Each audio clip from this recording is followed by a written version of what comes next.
Les murs de ma maison n'étaient plus les murs protecteurs que mon mari et moi avions blanchis à la chaux il y a plus de 50 ans.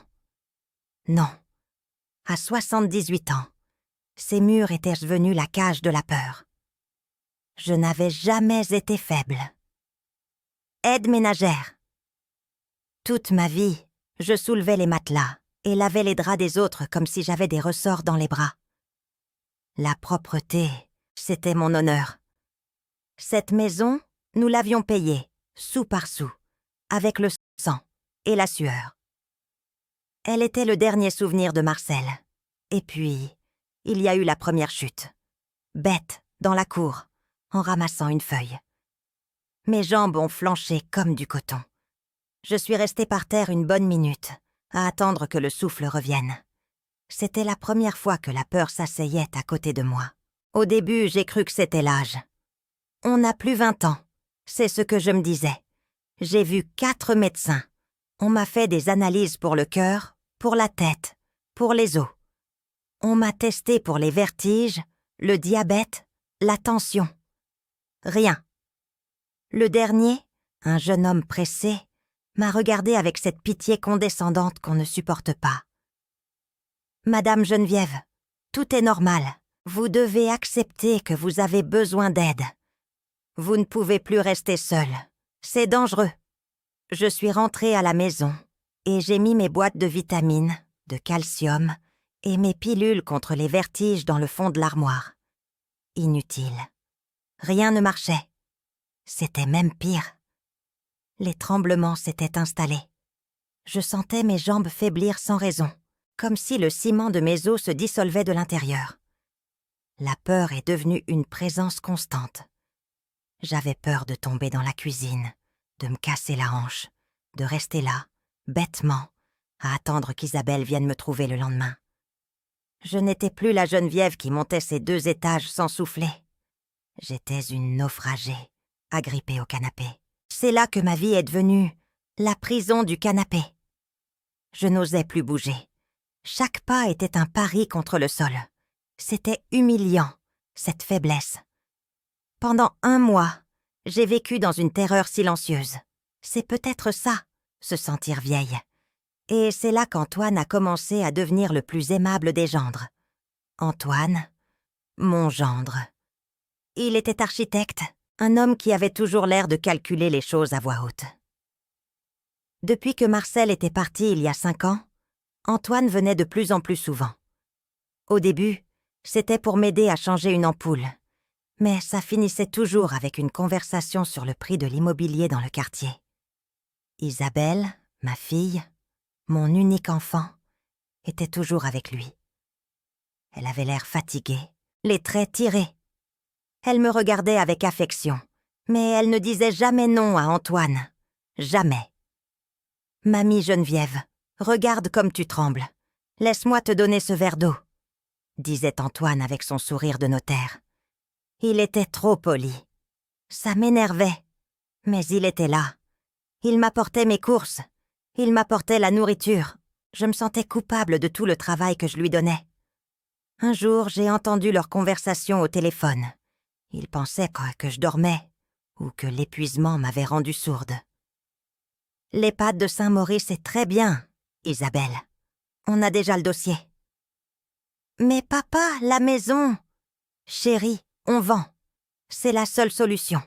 Elle ne peut plus monter les escaliers. C'est une question de sécurité. D'ailleurs, j'ai déjà un contact qui l'estime. Ça fait une jolie somme. » Mon cœur s'est serré. Vendre ma maison, ma liberté? Je savais que les maisons dans le quartier valaient beaucoup. Mais la mienne valait mes souvenirs. C'était mon dernier morceau de vie. Je pinçais les lèvres et je faisais semblant de ne pas entendre. Je me disais, à mon âge, on voit les choses autrement. Peut-être qu'ils avaient franchi raison. Peut-être que je devenais un fardeau. Antoine a commencé à insister pour préparer tous mes repas. Il disait que les médecins ne comprenaient rien et que j'avais juste besoin d'être bien nourrie. Il m'apportait des potages lisses, très salés parfois, et toujours avec une petite capsule blanche qu'il appelait ma vitamine du matin, et que je devais avaler avec mon café. J'étais reconnaissante, mais la fatigue augmentait. Elle n'était pas normale. Il y a 8 mois, j'étais juste un peu faible. Maintenant, après 3 semaines de ces bons soins, j'avais du mal à me lever du canapé. Je me sentais lourde, comme si mes muscles avaient été vidés de leur substance. Pendant un moment, j'ai pensé que c'était les médicaments que j'avais mis de côté. Peut-être que j'étais juste vieille, malade, et que j'étais trop orgueilleuse pour l'accepter. Peut-être que je perdais la tête. Mais certaines choses ne collaient pas. Antoine ne mangeait jamais de mon potage. Jamais. Il venait, il cuisinait, il me le servait, puis il disait qu'il avait déjà mangé. Et puis, il y avait cette coïncidence horrible. Je me sentais toujours à mon pire état, faible et tremblante. 1 heure après qu'il m'ait donné cette petite capsule blanche avec mon café. Je me disais, « Geneviève, tu deviens paranoïaque. C'est ton gendre, le père de tes petits-enfants.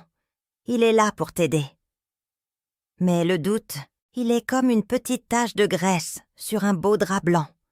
Une fois qu'il est là, on ne voit plus que lui. Un après-midi, il a insisté pour que je prenne un grand verre d'eau pour ma circulation, disait-il. Il est allé à la cuisine. Je l'ai suivi des yeux, caché derrière le journal. J'ai vu qu'il s'est tourné vers l'évier et qu'il a secrètement ajouté quelque chose dans mon verre, à partir d'un petit pot opaque. Quand je l'ai regardé, il a rapidement remis le pot dans une armoire haute et a tourné la clé. Quand il m'a tendu le verre, il souriait. « C'est la santé, mère !» J'ai bu. L'eau avait un goût légèrement amer, mais j'ai fait comme si de rien n'était. 30 minutes plus tard, la fatigue m'a submergée. Mes jambes tremblaient tellement que j'ai dû m'allonger immédiatement. « Le corps parle », murmurait ma conscience. Et ce qu'il disait était un avertissement. Il y avait quelque chose de malveillant dans cette faiblesse soudaine. C'est à partir de ce jour-là que j'ai commencé à faire semblant d'être encore plus faible qu'avant, quand Antoine était là. Je tremblais plus fort. Je me plaignais de douleurs imaginaires. Je voulais qu'il ait confiance. Mon instinct me disait « On fait avec, Geneviève. Tu dois survivre. » La pression augmentait. Antoine ne parlait plus de l'EHPAD comme d'une possibilité, mais comme d'une certitude. Il avait l'air pressé. Il insistait pour que je signe des papiers, pour mettre en place les choses, me disant que c'était pour ma sécurité que la maison soit vendue rapidement. Un soir, c'était un mardi. J'étais couchée sur le canapé, épuisée par la journée, mais avec l'esprit clair. L'effet de la capsule blanche du matin s'était dissipé, et j'avais évité de manger la soupe qu'il m'avait laissée. J'ai entendu Isabelle et Antoine dans la cuisine. Leur conversation était faible, urgente. J'ai fait semblant de ronfler. J'ai entendu Antoine. Sa voix était basse mais pleine d'impatience. « Elle est de plus en plus faible, tu as vu ? J'ai augmenté un peu la dose cette semaine. Dans 15 jours, le gériatre n'aura pas le choix. Il signera l'ordonnance pour l'EHPAD. » Isabelle semblait mal à l'aise. « Mais Antoine, et si maman découvre ?» Antoine a ri, un rire sec, froid, le son le plus détestable que j'ai jamais entendu dans ma maison. « Découvrir quoi, Isabelle ? Qu'elle n'est plus capable ? Quand elle sera partie, la maison sera à nous. Elle ne va pas durer longtemps comme ça. Je me suis tue. J'ai écouté leurs pas. Quand ils sont partis, laissant derrière eux le silence et le froid, je n'ai pas pleuré. Je n'ai pas tremblé. Je me suis levée du canapé, lentement, pour ne faire aucun bruit. J'ai senti mes jambes, fermes pour la première fois de la journée. Leurs mots avaient recoupé le dernier fil de ma confiance. Ce n'était pas la vieillesse qui me faisait tomber, c'était Antoine. Ce n'était pas un fardeau que j'étais. J'étais une cible. Je me suis dirigée vers le bureau où Antoine laissait toujours sa mallette marron. La peur était partie, remplacée par une détermination glaciale. Je devais comprendre ce qu'il m'avait volé. Je devais retrouver ma maison. Et surtout, je devais retrouver ma force. Mon combat ne faisait que commencer. J'étais peut-être vieille, mais j'étais vivante. Et très, très en colère. Le rire d'Antoine, un rire sec et froid. Je l'avais entendu, et il avait tout brûlé en moi. Ce n'était pas l'âge qui me volait ma maison et ma force. C'était la cupidité de mon propre gendre, avec l'aide silencieuse de ma fille. La nuit est tombée. J'étais seule. Mais pour la première fois en 8 mois, je n'avais plus peur. J'avais de la rage. La rage est un bon carburant pour les vieilles femmes. Je devais agir, pas pleurer. Dès le lendemain, j'ai commencé mon théâtre. Quand Antoine est venu avec le café, il m'a donné la fameuse capsule blanche. « C'est ta vitamine, mère. Ça te requinque. » Je l'ai regardé, souriant. J'ai fait semblant de l'avaler avec la première gorgée de café. Mais je l'ai gardé dans ma bouche, coincé sous ma joue, comme les enfants font avec les bonbons qu'ils n'aiment pas. C'était ta mère. 30 minutes plus tard, Antoine était là, soucieux. « Alors, ça va mieux? Tu trembles moins ?» Je me suis laissé tomber un peu plus sur le canapé, ma main tremblant exagérément quand je tenais la tasse. « Oh, mon chéri, c'est pire. J'ai l'impression que mes jambes ne sont plus là. » Il a souri, rassuré. Ce sourire m'a déchiré le ventre. Il croyait que sa petite capsule marchait. Il croyait que j'étais presque prête pour l'EHPAD. Quand il a eu le dos tourné pour aller à la cuisine, j'ai craché la capsule dans un mouchoir que j'ai caché immédiatement sous le coussin. Le reste de la journée a été étrange. J'étais fatiguée, oui, mais je n'avais pas ce poids de plomb dans les muscles, cette sensation de chute imminente. Je me disais, « Geneviève, tu deviens folle. C'est peut-être juste une coïncidence. » Le soir, quand Isabelle et Antoine sont partis, je suis allée au bureau. J'ai cherché la petite mallette marron d'Antoine. Elle était toujours là, sur le haut de l'armoire, là où il pensait que mes faibles jambes ne m'emmèneraient jamais. J'ai pris un tabouret de la cuisine. C'était un pari, mais j'ai réussi à monter sans trembler autant qu'avant. J'ai trouvé la mallette. Elle était verrouillée. J'ai cherché dans le tiroir du bureau. Rien. Je me suis souvenu qu'Antoine avait laissé une fois ses clés dans sa poche, juste après être revenu d'une course. J'ai cherché partout. Rien. J'ai commencé à douter. On n'est jamais trop prudent, c'est ce que me disait Marcel. Et si j'étais devenue vraiment paranoïaque? Et si ce n'était qu'une coïncidence que je me sente mal après la pilule? Mais le doute s'est évanoui le jour où j'ai trouvé l'emballage. Antoine venait toujours avec son sac de sport et ses affaires de travail. Il était très organisé. Il jetait ses déchets dans ma poubelle de cuisine, par commodité. J'ai attendu qu'il soit parti. J'ai plongé ma main dans la poubelle. J'ai trié les épluchures de légumes, le journal de la veille. Et je l'ai trouvé. Un emballage de plastique, à moitié déchiré, d'un médicament. Il portait un nom compliqué. Myolaxil. Dessus, il y avait l'indication.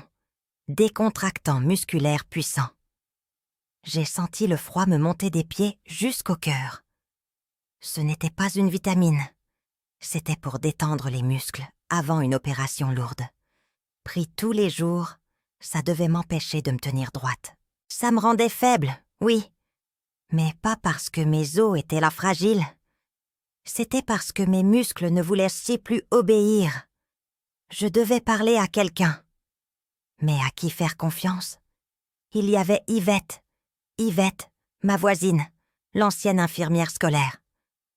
Elle venait le mardi après-midi. Elle disait qu'elle s'ennuyait et qu'elle voulait me parler des ragots du quartier. Le mardi est arrivé. J'ai gardé le Myolaxil dans ma poche.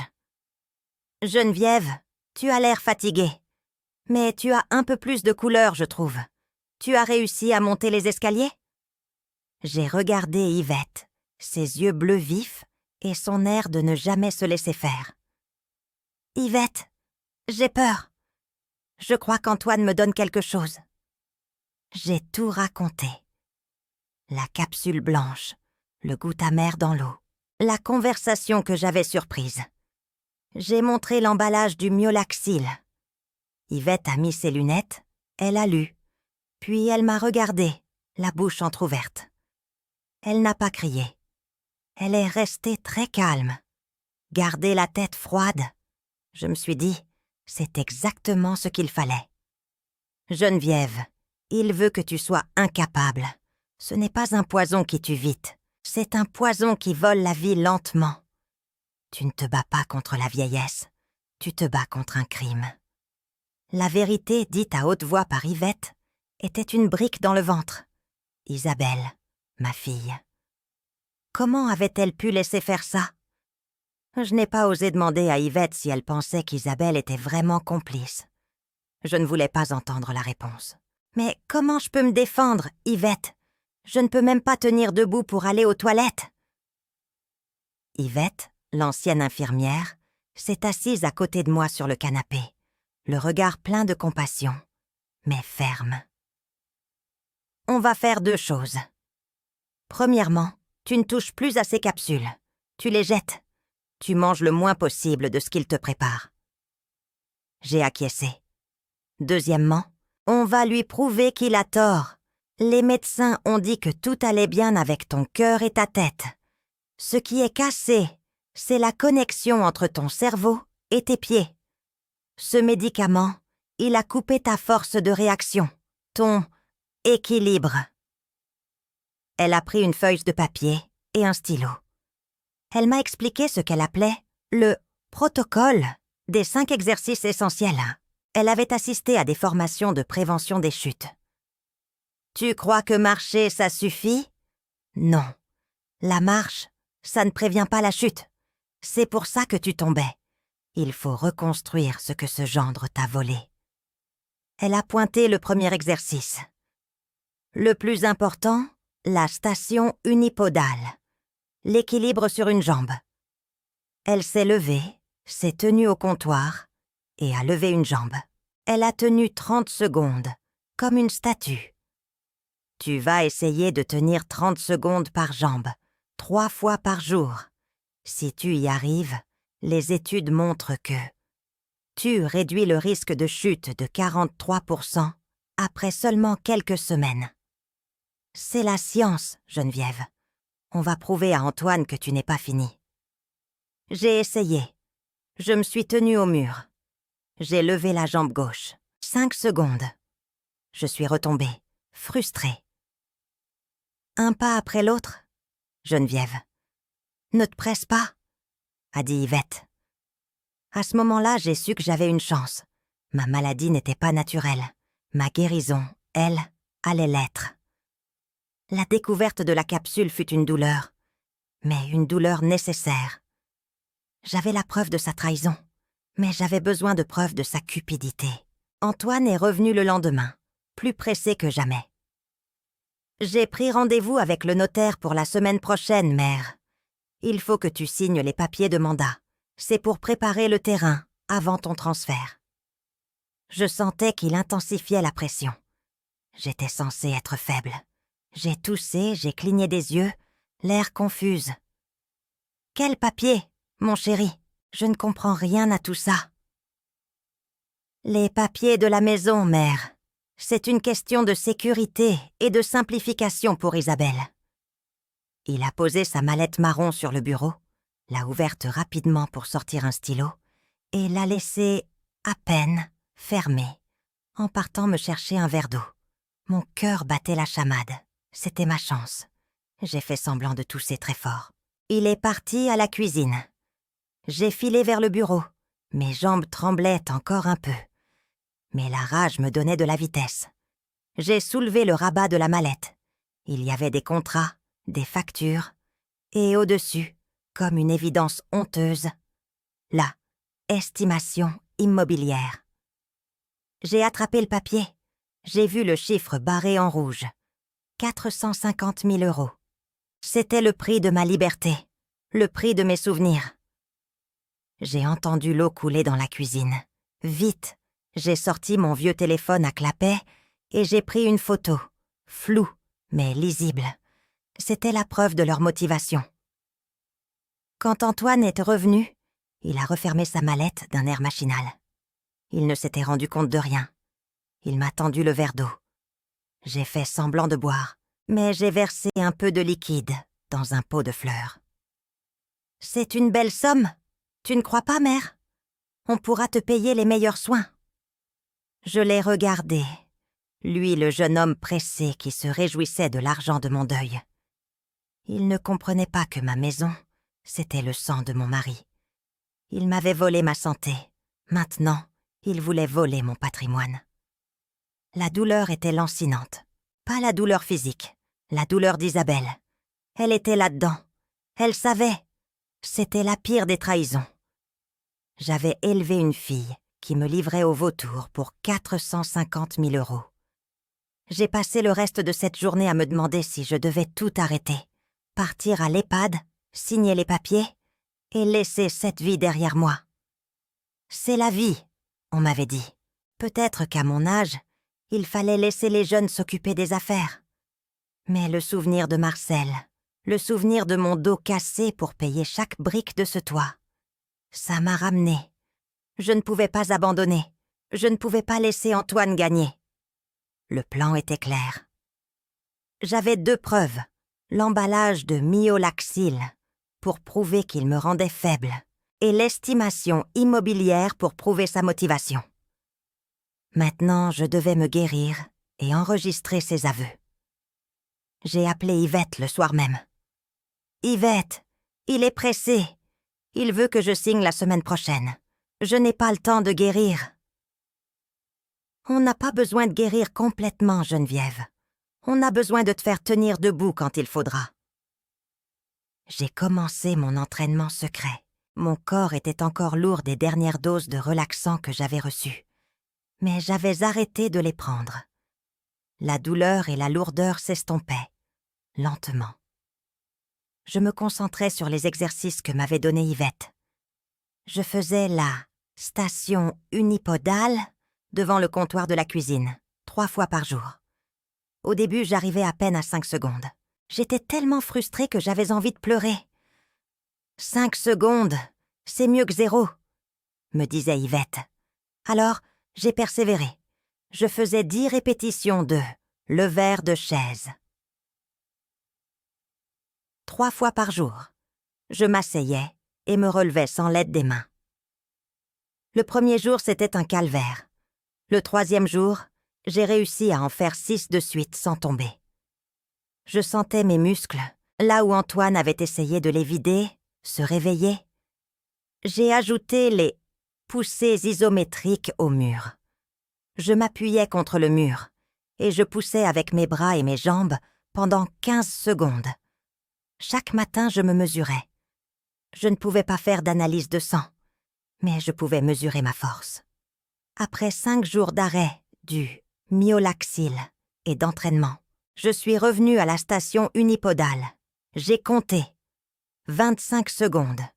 25 secondes, sans trembler. J'étais loin des 30 secondes, mais j'avais récupéré la majorité de mon équilibre. J'avais réduit mon risque de chute de plus de 40%, juste en forçant mon cerveau à parler à mes pieds. Je me sentais invincible. Je ne pouvais pas me battre comme une jeune femme, mais je pouvais me battre comme une vieille femme qui a tout compris. J'ai acheté un petit enregistreur vocal. Je l'ai caché sous le coussin du canapé.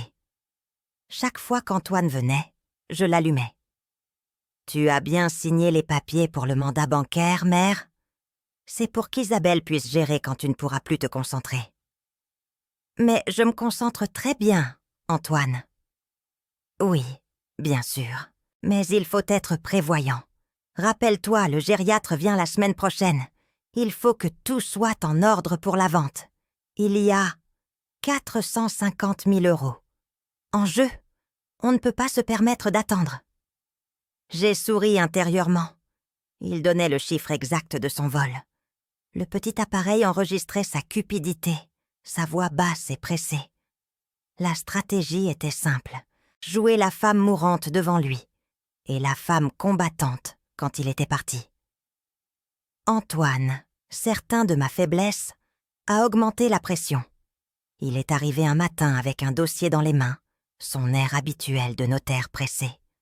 « Je dois te parler, mère. Le docteur Fournier, le gériatre, a avancé le rendez-vous. Il sera là, demain matin, à 10h, pour la dernière évaluation.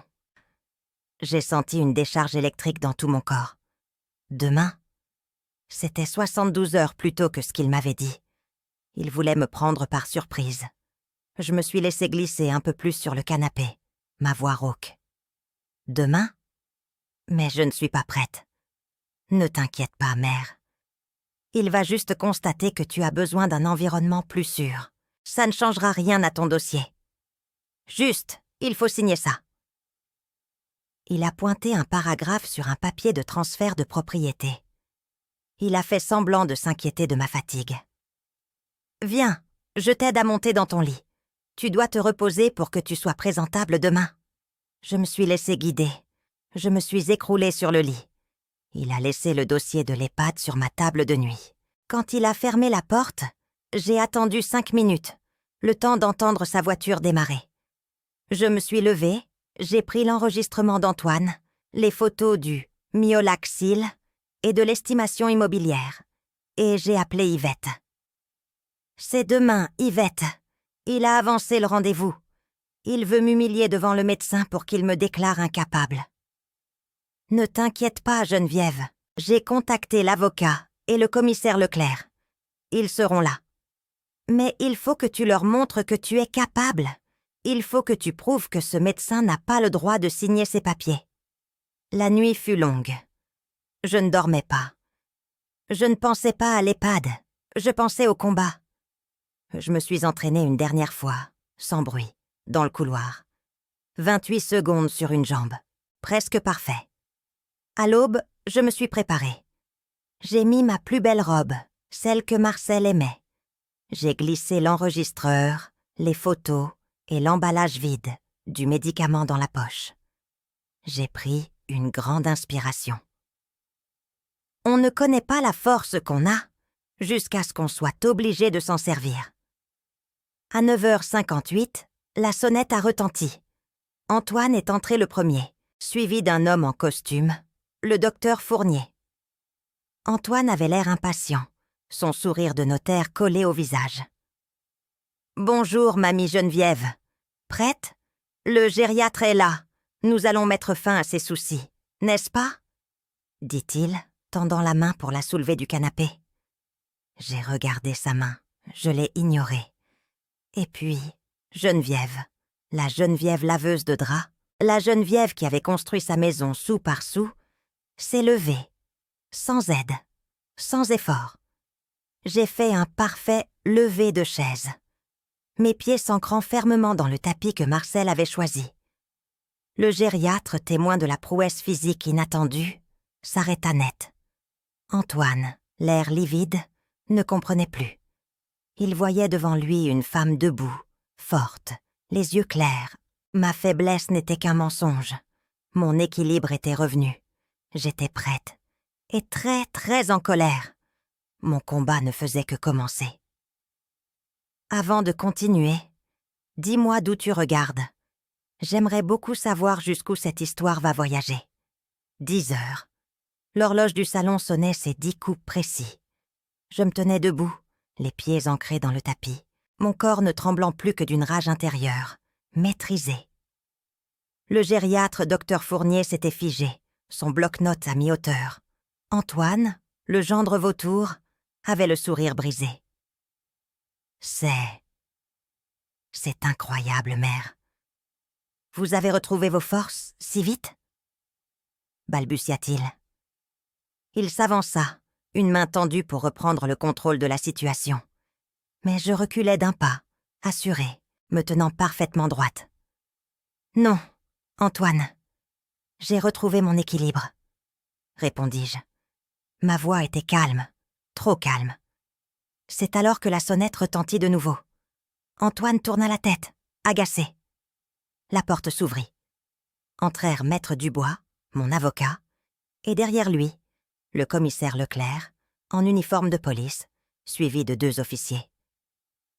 Yvette, ma voisine et alliée, entra discrètement, portant un sac de sport vide, celui qu'Antoine laissait traîner dans l'entrée. Antoine devint livide. Il n'avait pas anticipé que mon réveil s'accompagnerait de la justice. Il se tourna vers moi, la panique dans les yeux. « Qu'est-ce que ce cirque, mère? Vous me faites ça ?»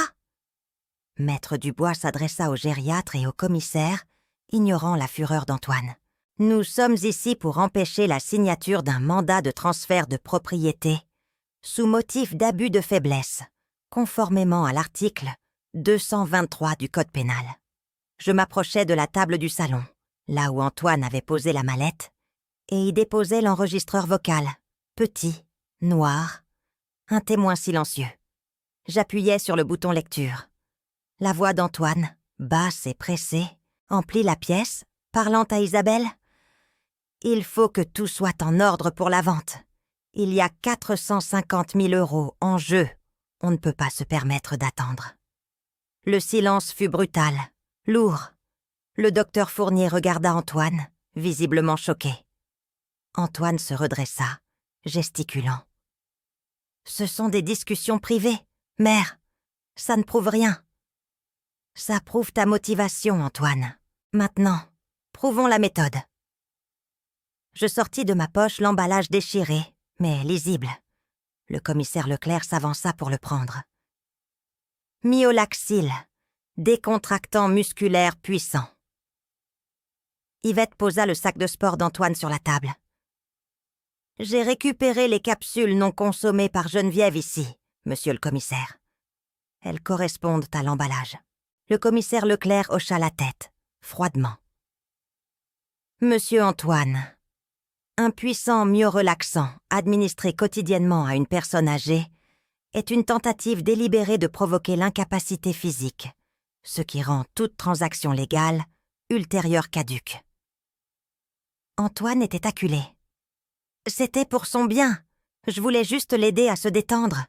Elle était trop stressée. » « Stressée. » Je ris, sans humour. J'étais paralysée, Antoine. Je m'adressai au docteur Fournier, qui me regardait avec une nouvelle gravité. « Docteur, vous avez attesté il y a quelques jours que j'étais incapable de tenir debout, que je tremblais et que mon risque de chute était critique, n'est-ce pas ?» Le gériatre acquiesça. « Antoine m'a volé mon équilibre, mais je l'ai récupéré. Grâce à l'arrêt de votre poison et à quelques exercices simples recommandés par Yvette, j'ai pu restaurer ma force. Il y a 5 jours, je ne tenais pas debout plus de 5 secondes. Aujourd'hui, je peux tenir la station unipodale 28 secondes. 28 secondes de force que tu as essayé de me voler. Ce n'est pas la vieillesse qui me faisait tomber. C'était toi. » À ce moment-là, Isabelle arriva du couloir, les yeux rouges. Elle venait de comprendre que tout était perdu. « Mère, arrête! S'il te plaît, pense à nous. C'est mon mari. Pense à ta fille. Tu es en train de nous livrer à la police pour cette vieille maison. Tu ne peux pas me faire ça. » implora-t-elle, les larmes coulant sur son visage.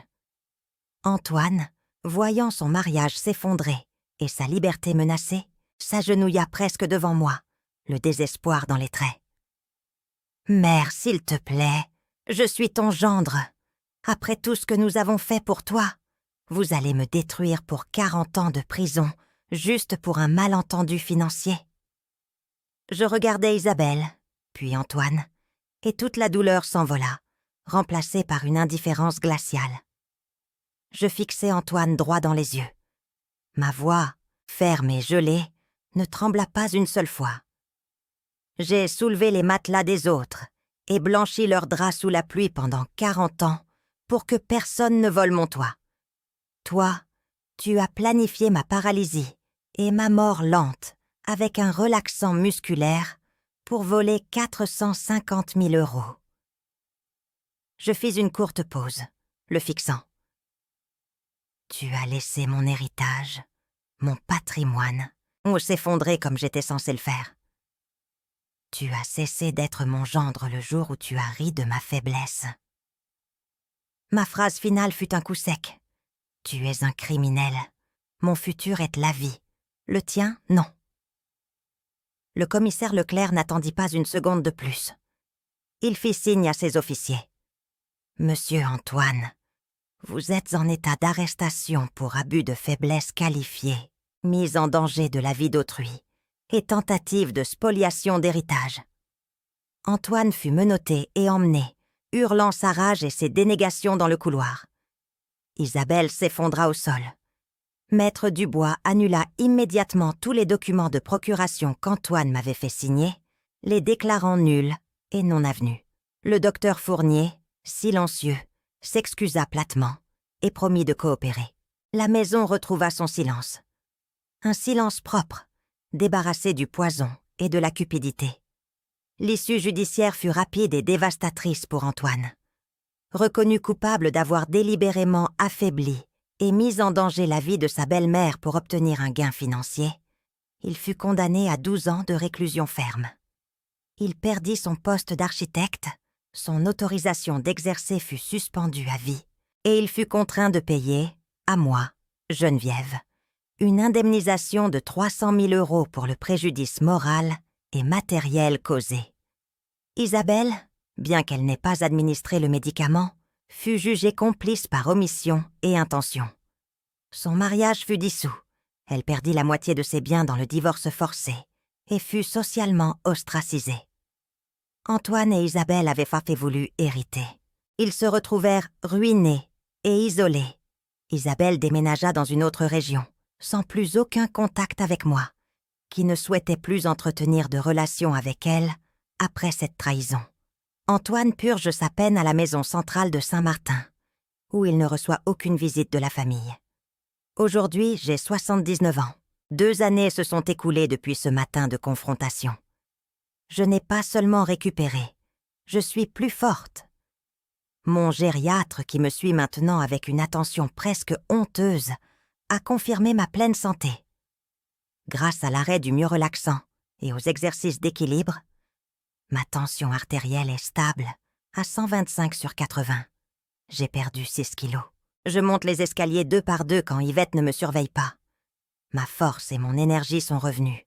Un cadeau inestimable. J'ai utilisé l'indemnisation d'Antoine et l'argent que Marcel et moi avions économisé toute notre vie, non pas pour voyager, mais pour aider.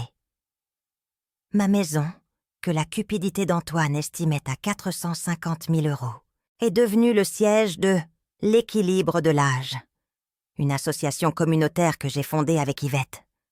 Nous nous réunissons tous les mardis et jeudis. Je donne des ateliers sur le protocole des 5 exercices essentiels, insistant sur le fait que la marche ne suffit pas. Ce n'est pas la vieillesse qui vous fait tomber.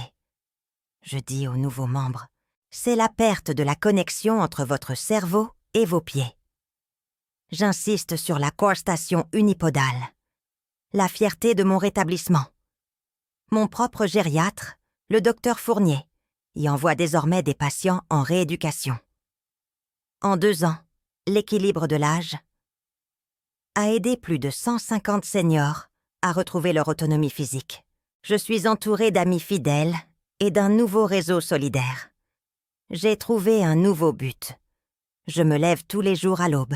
Je fais mes exercices d'équilibre devant la fenêtre du salon, celle-là même où Antoine m'apportait mes vitamines empoisonnées. Antoine avait voulu qu'elle soit une victime incapable, muette et confinée. Ivre de sa propre cupidité, il avait planifié ma destruction progressive. J'ai transformé sa trahison en un triomphe public. Je regarde souvent la grande fenêtre du salon. Le soleil entre, il blanchit les murs, comme Marcel et moi l'avions fait autrefois. Il voulait que cette maison devienne 450 000 € de fonds de roulement pour lui, je pense, en souriant doucement. Aujourd'hui, cette maison n'est plus un bien. Elle est le centre de ma liberté, le siège de ma nouvelle force. Je me tiens debout, forte, pour qu'aucune autre mère ne tombe. La vengeance la plus silencieuse est celle qui n'a pas besoin de poison, pas besoin d'argent. Elle a juste besoin d'un pied bien ancré, d'une bonne posture et de la volonté de vivre. Et si tu es resté avec moi jusqu'à la fin, laisse-moi un commentaire pour me dire ce que tu as pensé de l'histoire et quel type d'histoire tu aimerais lire davantage. Merci beaucoup d'être ici.